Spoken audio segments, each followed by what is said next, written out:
चलिए तो नमस्कार। आज की जो क्लास होगी, हाँ तो एक ज़रा मेरी आप लोग से रिक्वेस्ट है कि इसके लिए आप लोग मुझे क्षमा करने की कोशिश करें, इसलिए कि थोड़ा पारिवारिक और सामाजिक काम और कुछ अनयूजुअल काम भी आ जाती है, तो उस सब को भी देखना होता है।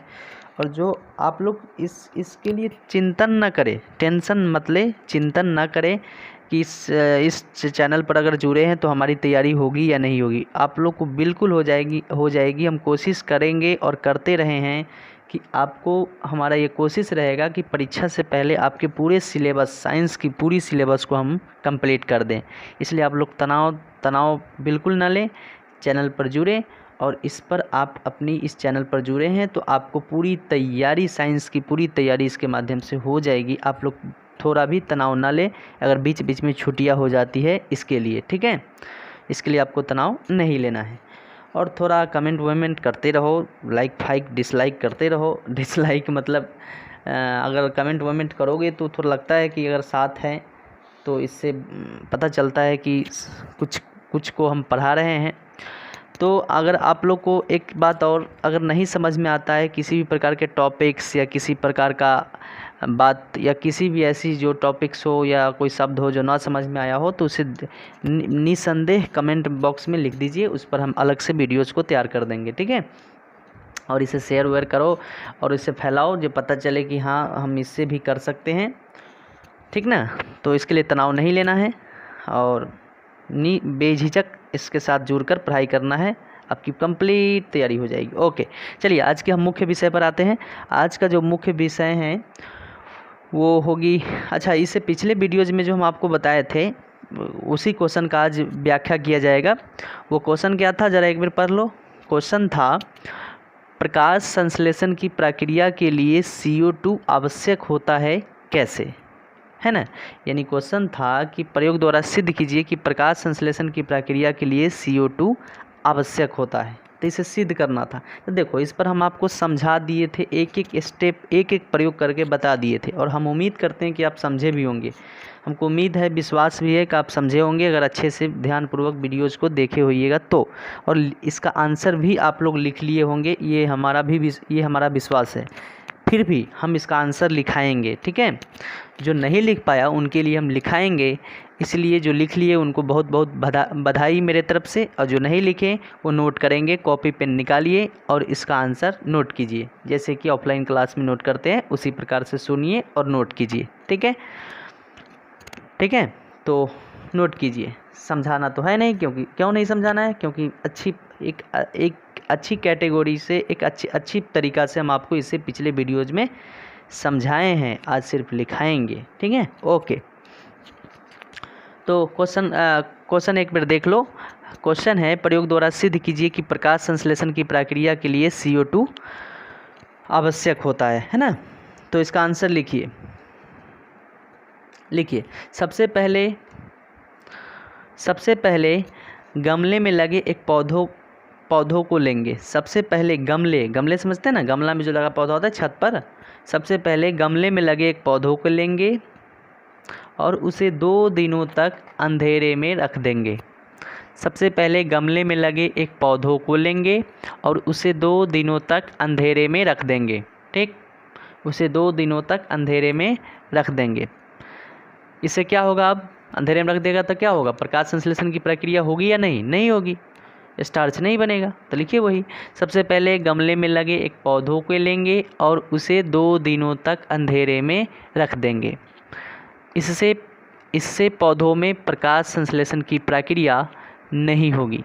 इससे पौधों में प्रकाश संश्लेषण की प्रक्रिया नहीं होगी एवं स्टार्च का निर्माण नहीं होगा, एवं स्टार्च नहीं बनेगा। स्टार्च मतलब कार्बोहाइड्रेट्स, एवं स्टार्च नहीं बनेगा, ठीक है। उसी में लिखो, अब एक चौड़े मुंह वाले बोतल को लेंगे। अब एक चौड़े मुंह वाले बोतल को लेंगे। अब एक चौड़े मुंह वाले बोतल को लेंगे और उस बोतल में पोटेशियम हाइड्रोक्साइड और उस बोतल में पोटेशियम हाइड्रोक्साइड के घोल को डाल देंगे और उस बोतल में पोटेशियम हाइड्रोक्साइड के घोल को डाल देंगे और बोतल के कॉर्क मतलब उसकी ऊपरी जो सिरा होता है, और बोतल के कॉर्क को बीचों बीच से काट देंगे और पत्तियों को इस प्रकार से उस कॉर्क के भीतर समायोजित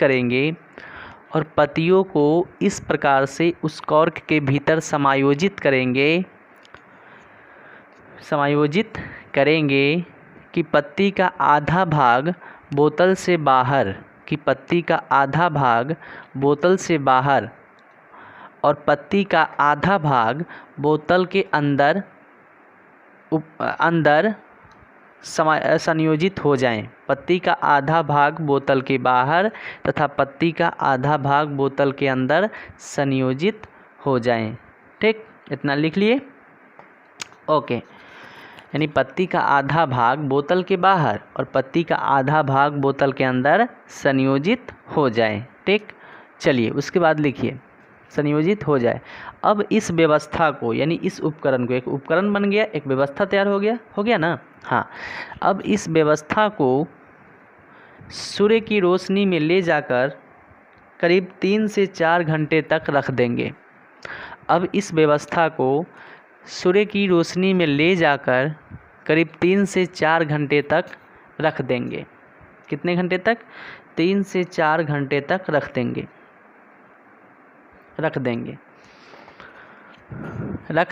इसके बाद जब 3 से 4 घंटे पूर जाए, ख़त्म हो जाए, तब इसके बाद अब लिखो, इसके बाद पत्ती को बोतल से बाहर निकाल लेंगे।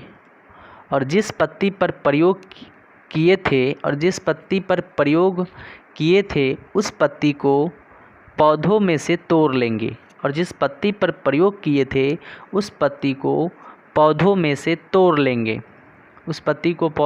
क्या करेंगे? तोड़ लेंगे और उसे एक अल्कोहल वाले बीकर में डालकर उबालेंगे।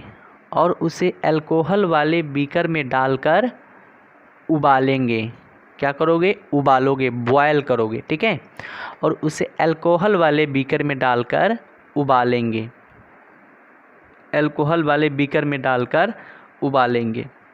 उसे तब तक उबालेंगे जब तक कि पत्ती रंगहीन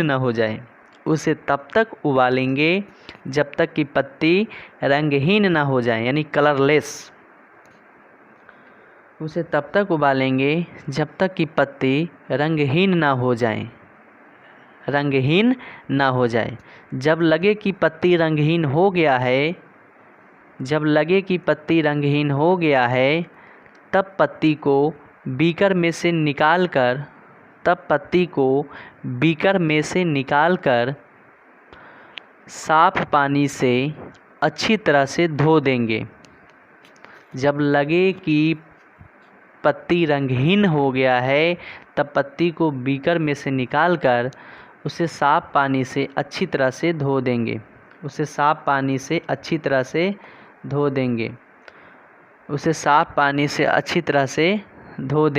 ठीक है, अब उस पत्ती पर आयोडीन की घोल को डालेंगे। अब उस पत्ती पर आयोडीन की घोल को डालेंगे।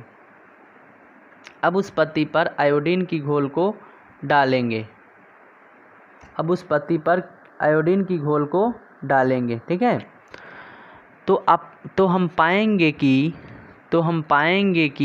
पत्ती का वह भाग जो बोतल के बाहर था वो गाढ़ा नीले रंग का हो गया है। तो हम पाएंगे कि पत्ती का वह भाग जो बोतल के बाहर था गाढ़ा नीले रंग का हो गया है, और पत्ती का वह भाग जो बोतल के अंदर था हल्के पीले रंग का हो गया है। और पत्ती का वह भाग जो बोतल के अंदर था हल्के पीले रंग का हो गया है। हल्के पीले रंग का हो गया है। इसका अर्थ यह हुआ, उसी में लिखो, इसका अर्थ यह हुआ कि पत्ती के बाहरी भाग में कार्बन डाइऑक्साइड उपस्थित हैं। इसका अर्थ यह हुआ कि पत्ती के बाहरी भाग में कार्बन डाइऑक्साइड उपस्थित हैं और वह पत्ती में उपस्थित स्टार्च को गाढ़ा नीला रंग में बदल दिया है। और वह पत्ती में उपस्थित स्टार्च को गाढ़ा नीला रंग में बदल दिया है। और वह पत्ती में उपस्थित स्टार्च को गाढ़ा नीला रंग में बदल दिया है। हो गया। और पत्ती के अंदर वाली भाग में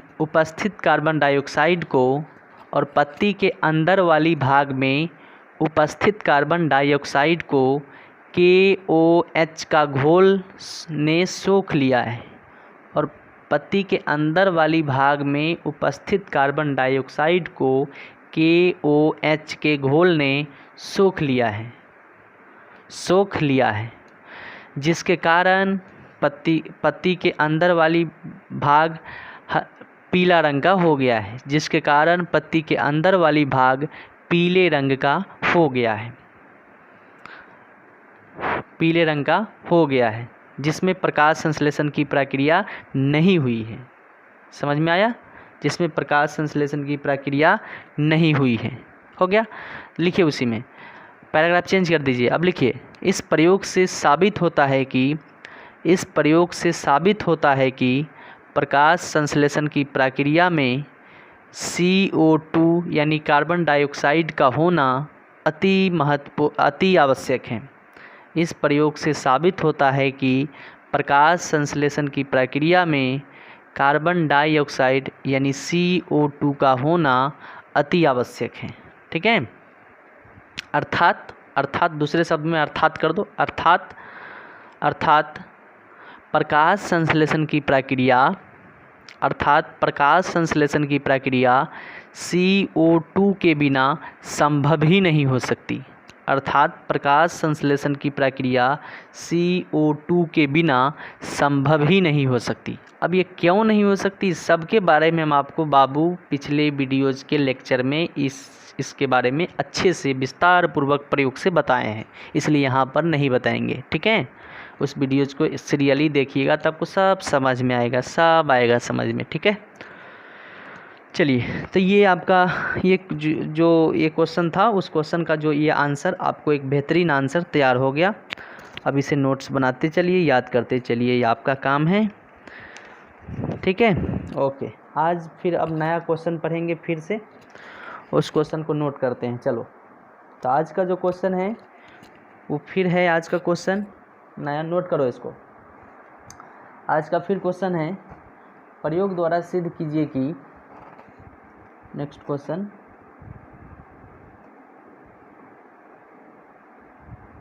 प्रयोग द्वारा सिद्ध कीजिए कि प्रकाश संश्लेषण की प्रक्रिया में प्रकाश संश्लेषण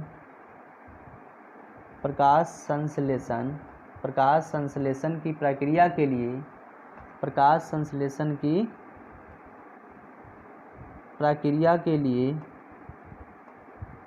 प्रक्रिया के लिए जल आवश्यक होता है।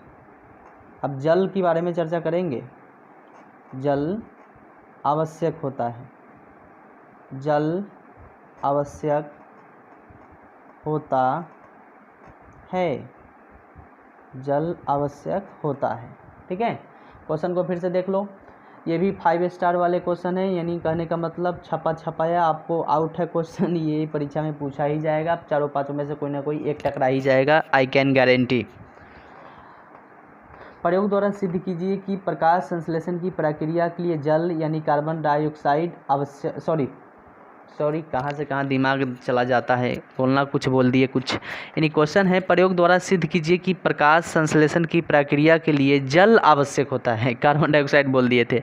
प्रयोग द्वारा सिद्ध कीजिए कि प्रकाश संश्लेषण की प्रक्रिया के लिए क्या आवश्यक होता है, जल आवश्यक होता है। तो इसे प्रयोग द्वारा बताना है कि प्रकाश संश्लेषण की प्रक्रिया में जल आवश्यक होता है, कैसे कैसे। ठीक है, तो ज़रा इस पर एक मेरा सूचना कुछ सुनिए। इस क्वेश्चन पर सब में तो हम आपको प्रयोग करके बताए हैं, है ना, सब पर कुछ ना कुछ किसी न किसी आधार पर प्रयोग किए हैं। लेकिन ये जो क्वेश्चन है प्रयोग द्वारा सिद्ध करने वाला, बताना है कि प्रकाश संश्लेषण की प्रक्रिया में जल आवश्यक होता है, इसे प्रयोग द्वारा बताइए। इसे प्रयोग, एक प्रकाश संश्लेषण की प्रक्रिया में जो जल आवश्यक होता है, इसे एक विशिष्ट प्रयोग के द्वारा नहीं बताया जा सकता बाबू। एक विशिष्ट प्रयोग, कोई ऐसा प्रयोग जैसे कि गमला में लगे पौधे या ऐसा कुछ लिए थे ना इससे पहले वाली क्वेश्चन में, इस प्रकार से जल जो पौधों के लिए आवश्यक होता है, उसके लिए हम एक किसी भी प्रकार के खास प्रयोग के द्वारा नहीं बता सकते। सर कैसे नहीं बता सकते? नहीं बता सकते हैं क्योंकि अगर उसमें ऐसा कोई रिएक्शन या ऐसा कोई इवेंट्स नहीं दिखाई देती हैं जिसके द्वारा ये बताया जा सके कि प्रकाश संश्लेषण की प्रक्रिया के लिए जल आवश्यक होता है। लेकिन जल आवश्यक होता है, इसके बिना प्रकाश संश्लेषण की प्रक्रिया नहीं होगी, ये आपको मानना है। लेकिन उसे किसी एक विशिष्ट प्रयोग के द्वारा यह नहीं दर्शाया जा सकता। ठीक है, तो कैसे दर्शाया जा सकता? इसे तर्क संगत समझेंगे, यानी इसे हम प्रकरणों के आधार पर समझेंगे, सूचनाओं के आधार पर समझेंगे, घटनाओं के आधार पर समझेंगे। ठीक है, यानी किसी न किसी एक खास प्रयोग के माध्यम से बताना आसान नहीं है, यानी कठिन है। ठीक है, तो इसे नोट करते चलना है, इसे नोट करते चलना है। इस पर अलग से कोई इवेंट्स प्रयोग नहीं किया जाएगा। इसको तर्क संगत बातों के आधार पर समझ लेंगे कि कैसे प्रकाश संश्लेषण की प्रक्रिया में जल आवश्यक होता है। तो नोट करते चलिए। तो लिखिए, प्रकाश संश्लेषण की प्रक्रिया के लिए, नोट कीजिए, हम बोलेंगे क्योंकि समय थोड़ा बहुत का अभाव है, इस वजह से आप इसे नोट करो। समय मतलब यहाँ पर जो वीडियोज़ तैयार होता है 30 से 40 मिनट का, तो यहाँ पर 15 मिनट का समय और बचा हुआ है, तो 15 मिनट्स में हम इसको कवर करेंगे। ठीक है, इसलिए ऐसा बोले हैं। तो लिखिए, प्रकाश संश्लेषण की प्रक्रिया के लिए जल आवश्यक होता है। आंसर, हाँ जी आंसर बोल रहे हैं, लिखो ना। प्रकाश संश्लेषण की प्रक्रिया के लिए जल आवश्यक होता है। इसे एक विशिष्ट प्रयोग के द्वारा बताना आसान नहीं है। प्रकाश संश्लेषण की प्रक्रिया के लिए जल आवश्यक होता है, इसे एक विशिष्ट प्रयोग के द्वारा बताना आसान नहीं है, यानी कठिन है, आसान नहीं है, आसान नहीं है। तो क्या, तो सर कैसे बताएंगे? लिखिए उसी में कैसे बताएंगे, सो बता रहे हैं। आसान नहीं है, उसी में लिखिए आसान नहीं है। इसके लिए हम निम्नलिखित प्रकरणों के आधार पर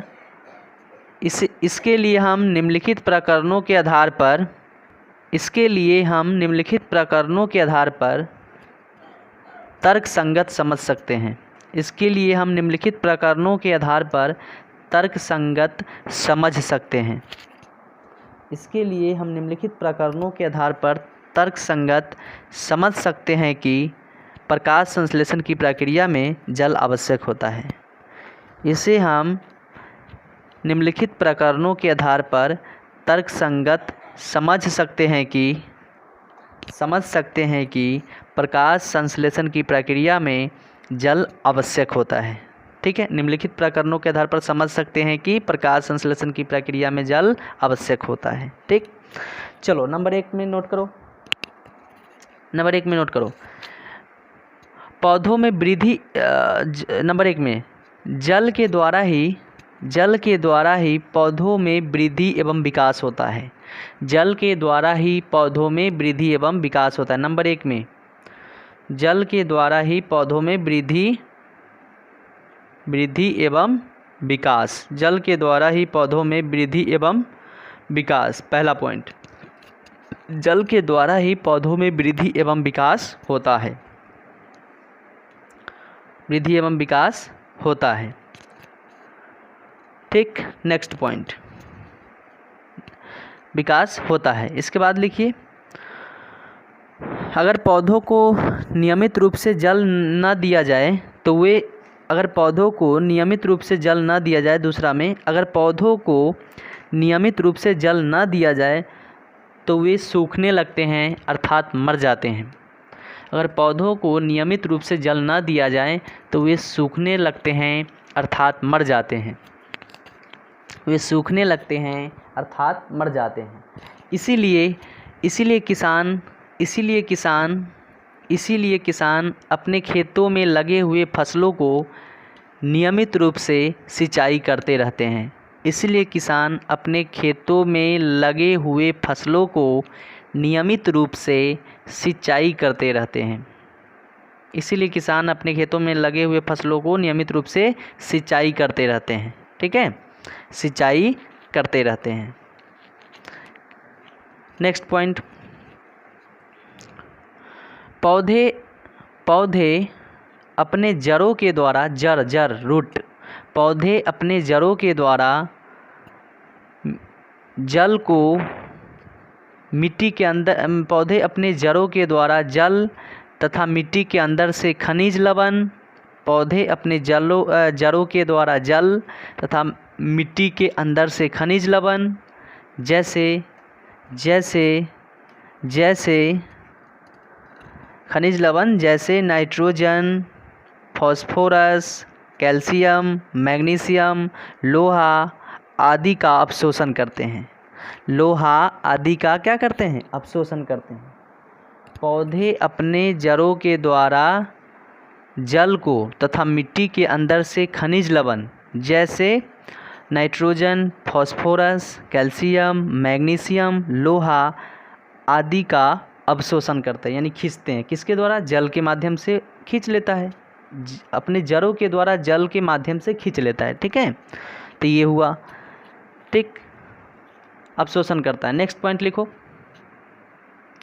जाइलम उत्तक द्वारा लिखो, जाइलम उत्तक द्वारा पौधे, जाइलम उत्तक जड़ में पाया जाता है, जड़ में उपस्थित होता है, वो जड़ के में उपस्थित क्रियाओं को संचालन करता है जाइलम उत्तक। ठीक है, लिखो, जाइलम उत्तक द्वारा पौधे जल को जड़ों से ले जाकर पत्तियों तक पहुंचाती है। जाइलम उत्तक द्वारा पौधे जल को जड़ों से पत्तियों तक पहुंचाती है। जाइलम उत्तक द्वारा पौधे जल को जड़ों से पत्तियों तक पहुंचाती है। पत्तियों तक पहुंचाती है। क्यों पहुंचाती है ऐसा? इसका क्या कारण है उसी में लिखिए। जिससे कि पौधों में सुव्यवस्थित तरीके से प्रकाश संश्लेषण की क्रिया संपन्न हो सके। जिससे कि पौधों में सुव्यवस्थित तरीके से प्रकाश संश्लेषण की क्रिया संपन्न हो सके। ठीक है, संपन्न हो सके। तो यही सब सूचनाओं के आधार पर समझना है। ये आपका इस टॉपिक का आंसर हो गया। ठीक है, तो उसी में लिख दीजिए निष्कर्ष। उसी में लिखिए, नीचे से पैराग्राफ चेंज करके लिख दो। लिखो, इस कसौटियों के आधार पर हम कह सकते हैं कि पौधों में प्रकाश संश्लेषण की क्रिया करने के लिए जल का होना अनिवार्य है। इस कसौटियों के आधार पर हम कह सकते हैं कि पौधों में प्रकाश संश्लेषण की क्रिया करने के लिए जल का होना अनिवार्य है। जल का होना अनिवार्य है।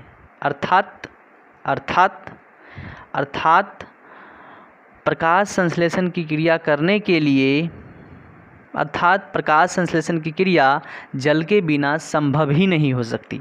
अर्थात प्रकाश संश्लेषण की क्रिया जल के बिना संभव ही नहीं हो सकती। हो गया। तो ये आपका क्वेश्चन था। प्रयोग द्वारा सिद्ध कीजिए कि प्रकाश संश्लेषण की प्रक्रिया के लिए जल आवश्यक होता है। इन्हीं सब कसौटियों के आधार पर हमको समझ लेना है कि प्रकाश संश्लेषण की प्रक्रिया के लिए जल क्यों आवश्यक होता है। तो इसे टू द पॉइंट समझ लेते हैं। इन्हीं सब कसौटियों के आधार पर क्यों आवश्यक होता है समझ लीजिए, ज़रा ध्यान दीजिए। देखिए इसे हम आपको बताए हैं कि जैसे आप कार्बन डाइऑक्साइड, ये क्या कहते हैं, क्लोरोफिल, इन सब को प्रयोग करके फिगर के माध्यम से समझें। इसमें जल प्रकाश संश्लेषण की प्रक्रिया में जल की ज़रूरत पड़ती है, लेकिन इसे एक विशिष्ट प्रयोग के द्वारा समझना आसान नहीं है बाबू। इसीलिए इसे हम विशिष्ट प्रयोग के द्वारा नहीं समझेंगे, कसौटियों के आधार पर समझेंगे, तर्कसंगत समझेंगे कि कैसे प्रकाश संश्लेषण की प्रक्रिया में जल आवश्यक होता है। तो आपको बताया गया पहला कि देखो पौधों में अगर जांचना हो तो पौधों में जल देना बंद कर दो तो क्या होगा, धीरे धीरे वो मलुकने जाता है, मौक जाता है वो पौधा, और वो धीरे धीरे क्या होता है, सूखने लगता है। इसका मतलब क्या हो रहा है कि उसे जल भी चाहिए। तो वही सब कसौटियों के आधार पर बताया गया है कि पौधों में जल आवश्यक होता है। इसे हम एक विशिष्ट प्रयोग के आधार पर नहीं समझ सकते, बिल्कुल नहीं, प्रयोग नहीं किया जा सकता है। लेकिन कसौटी के आधार पर तर्कसंगत तो समझ ही सकते हैं, ज़रूरत आवश्यकता को तो समझ ही सकते हैं। तो पहला हम आपको बताए हैं कि शरीर की वृद्धि एवं विकास, पौधों के शरीर की वृद्धि एवं विकास के लिए जल का होना अति आवश्यक है। क्यों? क्योंकि देखो पौधों में खनिज लवण चाहिए, चाहिए कि नहीं चाहिए? चाहिए। तो वो खनिज लवण कहाँ से आएगा? जल से, मिट्टी के अंदर से। तो मिट्टी के अंदर से जल आएगी तो वो जल के माध्यम से ही वो खनिज लवण आएगी मिट्टी के अंदर से।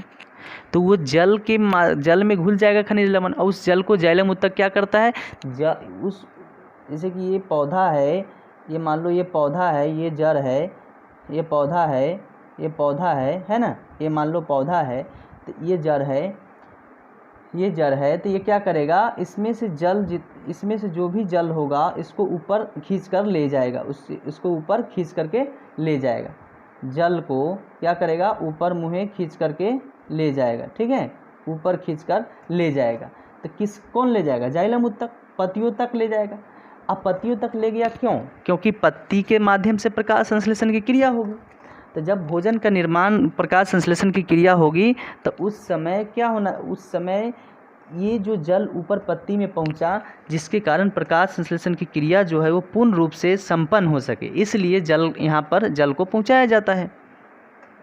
यानी इसलिए जल आवश्यक है, प्रकाश संश्लेषण की प्रक्रिया में जल आवश्यक है, क्योंकि अगर जल ना होगी तो फिर प्रकाश संश्लेषण की प्रक्रिया नहीं होगी। क्यों? क्योंकि खनिज लवण यहाँ पर आएगा ही नहीं। जब खनिज लवण ही नहीं आएगा तब पौधे के शरीर का वृद्धि एवं विकास ही नहीं होगा, और खनिज लवण किससे आएगा? तो जल के माध्यम से आएगा। तो प्रकाश संश्लेषण की क्रिया को संपन्न कराने के लिए जल की भी भूमिका हुआ, इसका मतलब हुआ कि नहीं हुआ? क्योंकि जल जो है वो खनिज लवण को जल ही लाएगा, अपने जल को क्या, खनिज लवण को जल में घुल जाएगा खनिज लवण। अब जल के माध्यम से वो खनिज लवण कहाँ आएगा? पत्तियों में आएगा, जिसके कारण पत्तियों में क्या होगा? भोजन का निर्माण होगा। तो क्या होगा? पौधे के शरीर का वृद्धि एवं विकास होगा। एक पौधा से वृक्ष बनेगा, बड़ा लंबा चौड़ा पौधा बन जाएगा। तो इसका मतलब सिद्ध हुआ ना कि प्रकाश संश्लेषण की प्रक्रिया के लिए जल का होना आवश्यक है। और अगला पॉइंट है, इन्हीं सब कारणों के कारण क्या करता है, सिंचाई नियमित रूप से अपने पौधों को क्या करता है, किसान सिंचाई करता रहता है। किसान अपने पौधों को इन्हीं सब कारणों के लिए तो नियमित रूप से सिंचाई करता है। वो जानता रहता है कि अगर इसे जल नहीं दिया जाएगा तो हमारे पौधों के शरीर की जो वृद्धि होती है, विकास होती है, वो रुक जाएगी, इसलिए वो सिंचाई करता है। समझे? इसलिए वो सिंचाई करता रहता है। देखिए मेरे कहने का मतलब ये हो गया कि अगर जल क्यों आवश्यक है समझिए, क्योंकि खनिज लवण चाहिए पौधों को, तो ये खनिज लवण तो मिट्टी से मिलेगा। किससे मिलेगा? मिट्टी से मिलेगा। अब ये मिट्टी से मिलेगा तो किसके माध्यम से जाएगा? जल के माध्यम से जाएगी, जल के माध्यम से। अब ये जल ऊपर जाएगी कहाँ? पत्तियों में जाएगी,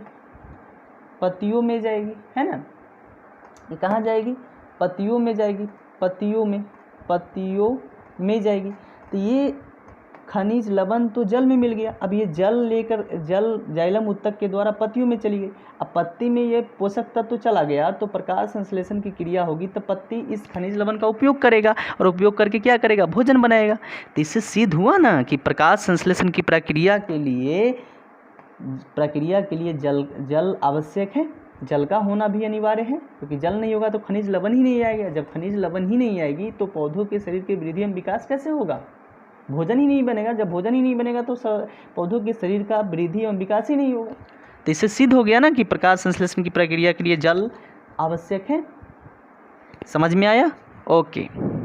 तो इन्हीं सब कसौटियों के आधार पर हम समझते हैं, इन्हीं सब कारणों के कारण किसान क्या करता है, अपने खेतों में लगे फसलों को सिंचाई नियमित रूप से करता है, क्योंकि वो जानता है कि खनिज लवण को जल ही लेकर जाएगा, जिससे पौधा अपना प्रकाश संश्लेषण की क्रिया करेगी, भोजन बनाएगा और पौधा छोटा छोटा पौधा से बड़ा बड़ा पौधा बन जाएगा, वृक्ष बनेगा, फल देगी। समझ में आ गया? तो इन्हीं सब कसौटियों के आधार पर हम समझते हैं कि प्रकाश संश्लेषण की प्रक्रिया के लिए जल आवश्यक होता है। ठीक, तो आज के लिए इतना ही। फिर अगले क्लास को फिर अगले वीडियोज़ में अपलोड करेंगे। तब तक के लिए धन्यवाद। Okay, thank you.